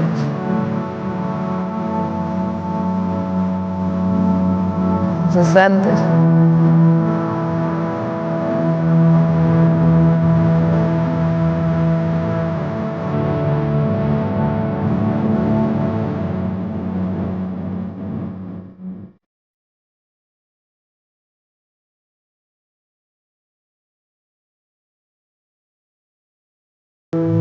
Se usan distintos tipos de luminarias. Por ejemplo, después se pusieron muchas de las luminarias que ahora no sé si han visto, puso Clara aquí sobre Calzada de Tlalpan, que las usó mucho en Iztapalapa, que son de estos tubos, tipo cerillo exactamente, que iluminan 360.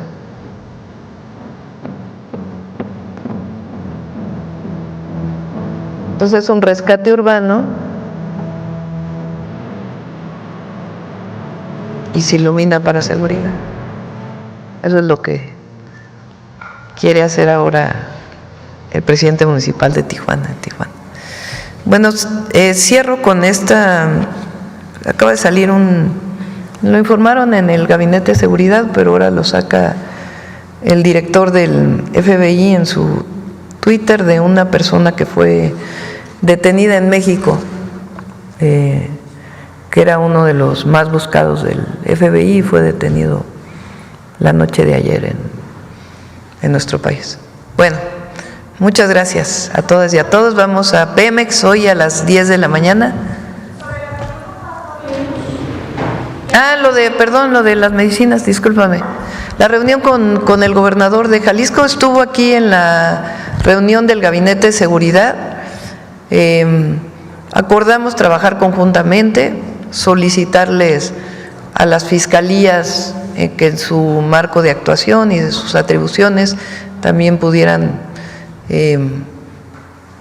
revisar conjuntamente, particularmente el caso reciente de Jalisco, y coincidimos en muchas de las visiones que estamos planteando y decidimos pues trabajar conjuntamente. Entonces, así fue la reunión y, perdón, Eduardo, si quieres platicar muy rápido.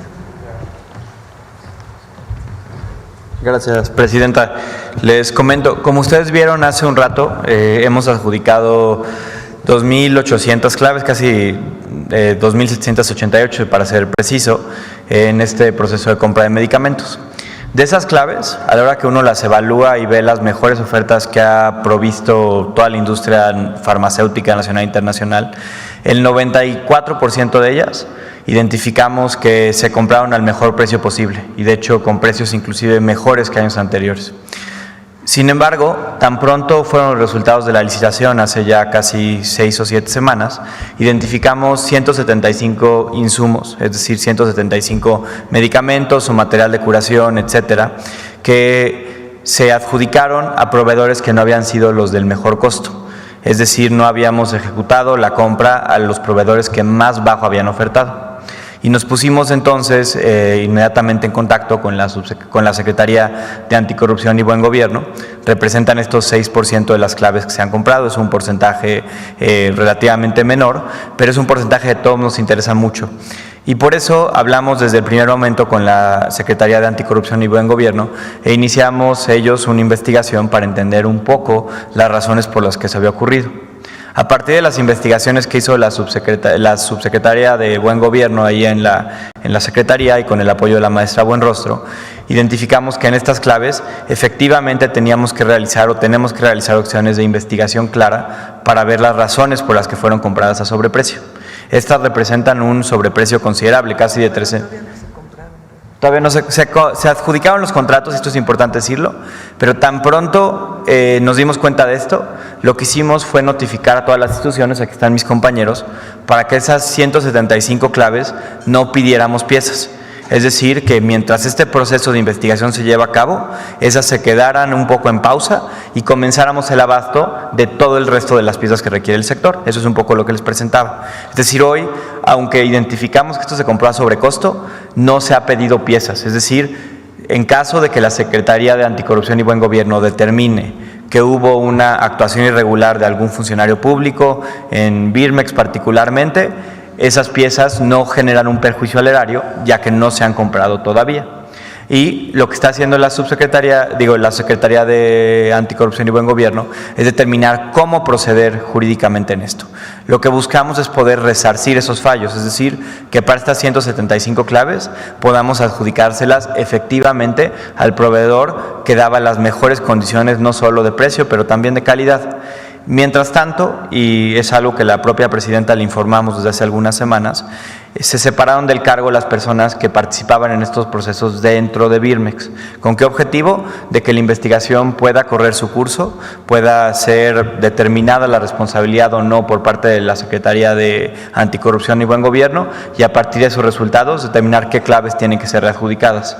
A mí lo que me gustaría dejar muy claro es lo siguiente. Primero, como ya reforzaba la presidenta, donde hemos identificado posibles indicios de corrupción o compras equivocadas por cualquier razón, no estamos comprando esos medicamentos, están en pausa de aquí a que se determina efectivamente cómo ocurrió. En segundo lugar, que estamos privilegiando el abasto de todas las claves donde identificamos claramente que se compraron a las mejores condiciones y representan, como les comento, prácticamente el 95% de lo que hemos comprado. Esas son las claves que están llegando, que estamos peleando, que estamos ya comenzando a ver pues llegar a los hospitales y los centros de salud. Y en tercer lugar, y tal vez la más importante de todas, es que queremos dejar claro que en estos procesos de compra de medicamentos e insumos para la salud no hay ni un solo espacio para la corrupción, y que cualquier indicio que tengamos de corrupción vamos a hacer lo mismo que esta ocasión, frenarlo, investigarlo y encontrar a quien sea responsable, y poder además dar entonces no solo las mejores condiciones de precio al gobierno mexicano, los mejores medicamentos a los pacientes que se atienden en el sector, pero importantemente dejar una línea clara con la industria farmacéutica, que no hay espacio para ese tipo de prácticas desleales de aquí en adelante. Son investigaciones que siguen en curso, no tengo el número exacto, pero en las áreas responsables de Birmex pues hemos hecho ya esas separaciones. ¿De abasto prioritario? Lo que hemos identificado es que prácticamente estas 175 claves, todas tienen algún sustituto terapéutico, ya sea en otro medicamento o en otra presentación. O en algunos casos también tenemos contratos abiertos de los ejercicios anteriores, tanto de la compra complementaria que hicimos al final del año, como de los ejercicios del año anterior. Es decir, hasta ahora lo que hemos identificado con las instituciones es que ninguno de estos medicamentos en el corto plazo, en este periodo de investigación, pone en riesgo el abasto o la vida de los pacientes. Y evidentemente también estamos preparando, en caso de que alguna de estas claves sea determinada no procedente, que vamos a adjudicarlas pues de manera prioritaria tan pronto se determinen las responsabilidades, porque tenemos una gran ventaja. Esta investigación está basada en lo que la propia proveeduría ofertó, es decir, nosotros sabemos cuáles son los proveedores que ofertaron las mejores condiciones y podemos en ese caso reparar los fallos. Estas investigaciones iniciaron a partir de finales de enero, principios de febrero. Son investigaciones que no solo se derivan de lo que vimos nosotros en precios, sino también de las inconformidades que varias industrias o compañías farmacéuticas pusieron, que decían, oye, yo oferté a tal precio y lo ganó alguien a otro precio mucho más alto, y a partir de esas dos cosas, la Subsecretaría de Anticorrupción y Buen Gobierno inició esta investigación de oficio. Lo que ustedes vieron la semana pasada es algo que ocurre en todas las investigaciones, procedentes o no, resultado de una inconformidad de un proveedor o participante de una licitación, que es la Secretaría de Anticorrupción y Buen Gobierno solicitando la opinión o el derecho a réplica de las posibles personas afectadas por este proceso. Sin embargo, se notificó a todo el mundo porque es una licitación muy grande. Aunque fueran un número de claves, se le tiene que notificar a todos los participantes. Subsecretario. Estamos hablando de un posible incremento de costos cercano a los 13,000 millones de pesos, que significa que podemos inclusive, al reparar estos fallos y adjudicárselos a los proveedores pues de mejores condiciones, tener un ahorro inclusive mucho mayor a lo que estamos ya viendo hoy con lo que se está pidiendo y solicitando de piezas. Una vez que ya se adjudican, Claramente. penales, puede haber. Esa es la parte que la propia presidenta nos ha pedido. Bueno, le ha pedido a la Secretaria de Anticorrupción y Gobierno que pues se cumpla la cabalidad la ley, no solo en lo administrativo, sino también en lo que puede ser posiblemente penal. Creemos que en esta primera compra que nos toca a nosotros tenemos que pintar la raya, que no hay ni un solo espacio, ni un centímetro para admitir este tipo de prácticas, y así dejar claro que de aquí para adelante nadie ni siquiera lo intente. Gracias.